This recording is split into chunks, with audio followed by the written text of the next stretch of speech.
Welcome to Gun News Review, our Friday recap of the week's gun news. Tuesday's election resulted in some wins for gun owners and some losses. The NRA, which had broke spending records over the past 4 elections, spent less this cycle. At the same time, spending by anti-gun groups this election grew substantially. The result is that Democrats with poor ratings from the NRA won in swing states such as Colorado, Nevada, Wisconsin, and Virginia. But there were some positive results for gun owners in the Senate. Republicans defeated Democrats in conservative states to stay in control and virtually guaranteeing no major national gun legislation over the next 2 years.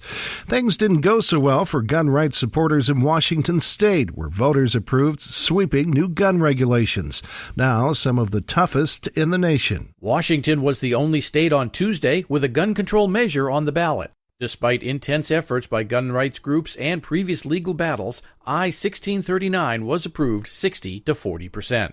The initiative raises the minimum age to buy any semi-automatic rifle from 18 to 21. Gun buyers will have to take a training course, go through a more detailed background check, and then wait 10 days before they can get the gun. The new law also requires gun owners to secure their firearms in a safe or with a trigger lock. If someone who shouldn't have a gun, such as a child, gets access to it, the firearm owner faces gross misdemeanor or felony community endangerment charges.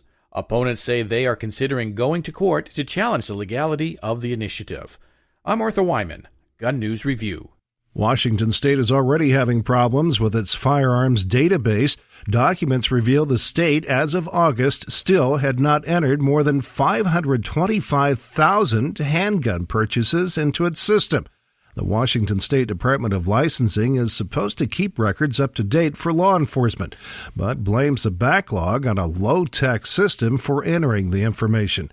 The huge number of purchases not entered means records as far back as 3 years ago still aren't in the database. In Oregon, voters approved ordinances championed by militias in 8 counties that reinforce gun rights. The ordinances say that despite federal or state law, residents have the right to own semi-automatic guns and so-called high-capacity magazines. Sheriffs in those counties now have the power to determine if state and federal gun laws are constitutional, and they are prohibited from using any county funds to enforce it. The ordinances, though, are considered mostly symbolic, as they're likely to be challenged in court. As could easily have been predicted, this week's mass shooting in Thousand Oaks, California, has spawned more calls for gun control, even from lawmakers in that state, which already has some of the most comprehensive gun control laws in the nation. The mass shooting came just one night after Democrats regained the House majority. Now, those Democrats, many who had campaigned on strong gun control, are vowing to push their anti-gun agenda. Representative Nancy Pelosi, who's confident she will once again become majority leader, has promised a legislative response when her party takes control in January. She told CNN there's bipartisan legislation to have common sense background checks to prevent guns going into the wrong hands. New Jersey Governor Phil Murphy this week signed into law a ban on so-called untraceable ghost guns, including those manufactured on three-dimensional printers. The bill signing had been scheduled before Wednesday's mass shooting in California.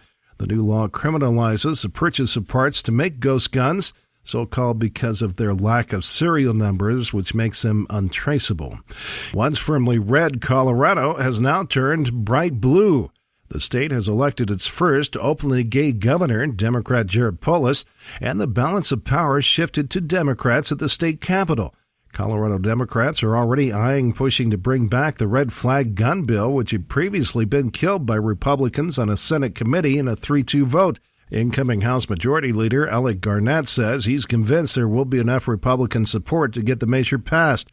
So-called red flag laws allow guns to be confiscated from people who are deemed to be a danger to themselves or others. You're listening to Gun News Review.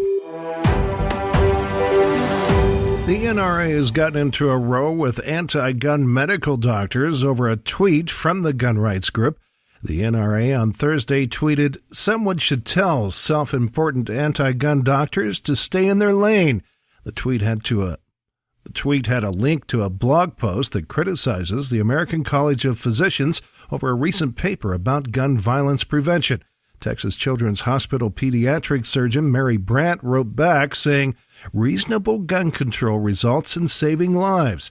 She also said that an open carry ban decreases fatalities and healthcare utilization, even in a state with baseline strict gun laws.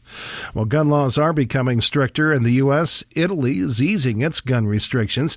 Led by Matteo Salvini, the most powerful figure in the country's populist government, Italy loosened gun laws in September, which had been in effect since the days of Mussolini. The action makes it possible for Italians now to own guns like an AR-15. Among other things, people can now have up to a dozen sporting guns, which is double the previous limit.